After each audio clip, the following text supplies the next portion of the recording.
Assalamualaikum warahmatullahi wabarakatuh. Kami dari kelompok 2 akan mempresentasikan hasil kerja kelompok kami, yaitu audit pemasaran.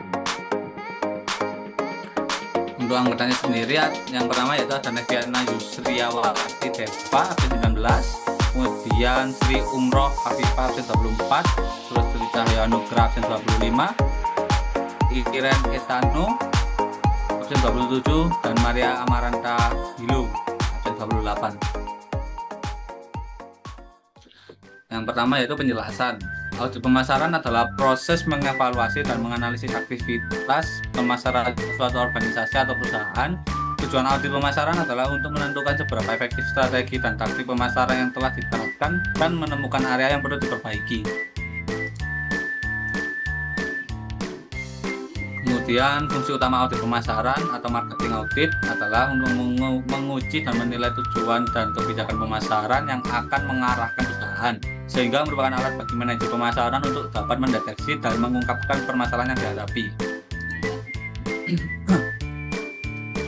Kemudian yang kedua adalah ruang lingkup. Yang pertama yaitu audit lingkup pemasaran.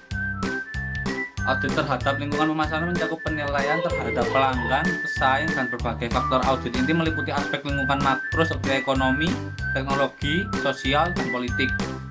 Yang kedua, audit strategi pemasaran. Audit ini bertujuan untuk menentukan bahwa perusahaan telah menetapkan strategi yang selaras dengan tujuannya.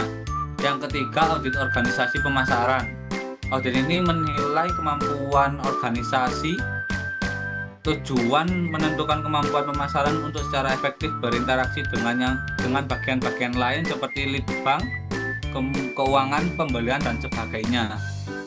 Yang keempat, audit sistem pemasaran. Audit ini menganalisis prosedur yang digunakan perusahaan untuk memperoleh informasi perencanaan dan pengendalian operasi pemasaran dan digunakan mengerjakan tugas-tugas rutin di bidang pemasaran. Yang kelima, audit produktivitas pemasaran. Audit ini menganalisis produktivitas dan profitabilitas produk, kelompok pelanggan atau unit analisis yang lain di dalam pemasaran. Yang keenam, audit fungsi pemasaran. Audit ini merupakan audit vertikal atau analisis secara mendalam terhadap setiap elemen bauran pemasaran seperti produk, harga, distribusi, tenaga penjual, periklanan, promosi, dan lain-lain. Berikutnya, tujuan utama audit pemasaran adalah untuk mengidentifikasi ancaman-ancaman pemasaran yang dihadapi perusahaan dan merencanakan perbaikan yang diperlukan untuk mengeliminasi ancaman tersebut.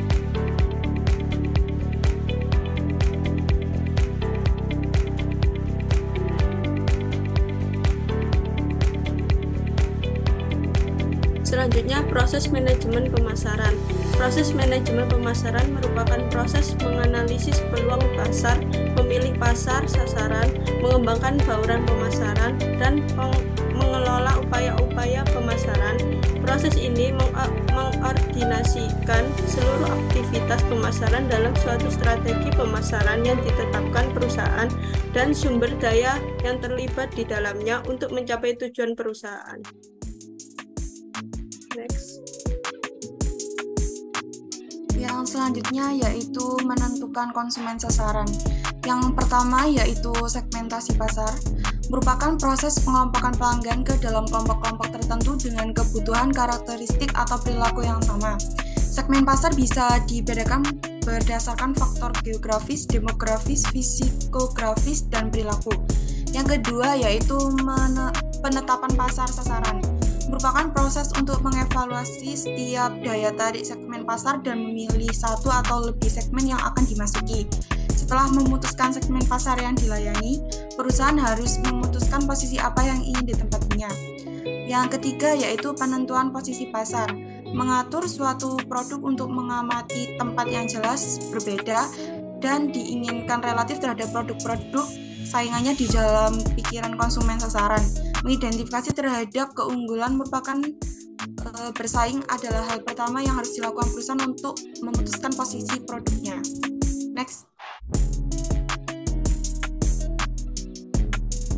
Pengembangan bauran pemasaran. Bauran pemasaran adalah seperangkat variabel yang pemasaran yang dapat dikendalikan dan dapat dipadukan untuk menghasilkan tanggapan yang diinginkan di dalam pasar sasaran. Keputusan bauran pemasaran meliputi keputusan terhadap 4 variabel penting dalam pemasaran yang dikenal dengan 4P, yaitu yang pertama produk, mencerminkan kombinasi barang dan jasa yang ditawarkan perusahaan kepada pasar sasaran. Keputusan produk menyangkut berbagai hal seperti kualitas, fitur, daya tahan, desain, kesesuaian, dan lain-lain. Yang kedua yaitu harga. Harga yang bisa dikendalikan oleh perusahaan hanya berkaitan dengan berapa jumlah uang yang harus diserahkan konsumen untuk mendapatkan suatu produk. Yang ketiga yaitu tempat. Perusahaan harus memilih model saluran distribusi berkaitan dengan efektivitas dan efisiensi penggunaan saluran distribusi. Dan yang terakhir yaitu promosi, mencerminkan sebagai aktivitas untuk mengkomunikasikan dan mensosialisasikan keunggulan-keunggulan produk kepada konsumennya. Next.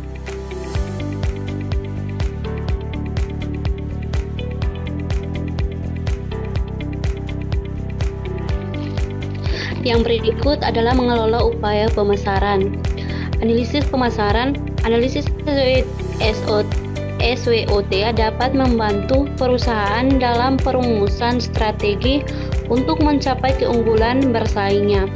Perusahaan harus melakukan analisis terhadap lingkungan pemasarannya untuk menentukan berbagai ancaman yang mungkin dihadapi dan beberapa peluang yang mungkin untuk dikelola. Yang berikut adalah perencanaan pemasaran. Rencana pemasaran menentukan terlebih dahulu berbagai program atau aktivitas pemasaran yang akan dilakukan perusahaan di masa yang akan datang, termasuk memutuskan strategi pemasaran yang akan membantu perusahaan untuk mencapai tujuan strateginya. Rencana bisa disusun untuk jangka panjang, menengah, dan maupun jangka pendek. Yang berikut adalah implementasi pemasaran. Implementasi pemasaran menjadi suatu rencana ke dalam berbagai program atau aktivitas yang secara efektif menerapkan rencana pemasaran yang telah ditetapkan perusahaan.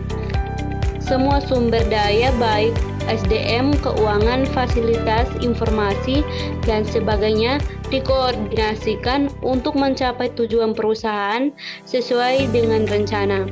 Dan yang terakhir adalah pengendalian pemasaran. Pengendalian pemasaran merupakan proses pengukuran dan evaluasi hasil-hasil strategi dan rencana pemasaran serta pengambilan tindakan-tindakan korektif untuk memastikan bahwa tujuan-tujuan pemasaran akan tercapai. Next.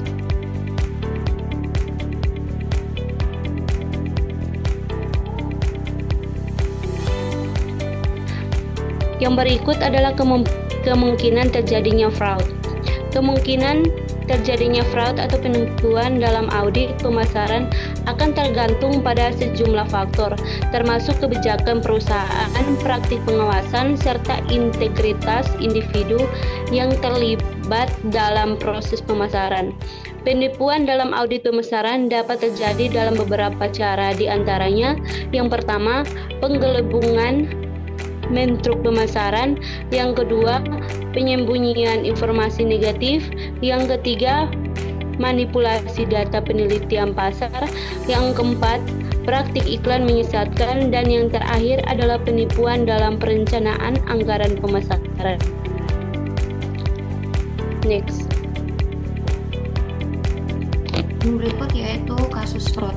Salah satu kasus fraud yang kami ambil yaitu dari PT 3 Pilar Sejahtera. PT 3 Pilar Sejahtera merupakan perusahaan yang bergerak di bidang consumer goods. Kasus ini bermula dari ditemukan anak perusahaan PT TPS Food, yaitu PT Indo Beras Unggul, yang mengepul beras petani bersubsidi untuk diproses dan dikemas ulang menjadi beras premium. Karena kejadian ini, saham PT 3 Pilar Sejahtera turun signifikan dan membuat perusahaan berusaha mempercantik laporan keuangan tahun 2017. Dalam rapat umum pemegang saham luar biasa 2018, pemegang saham mengajukan investigasi terhadap laporan keuangan 2017 dan menunjuk Ernst dan Young Indonesia untuk melakukan audit kembali atas laporan keuangan tahun 2017. Dalam laporan hasil investigasi tersebut, kemudian ditemukan 3 temuan, yaitu next.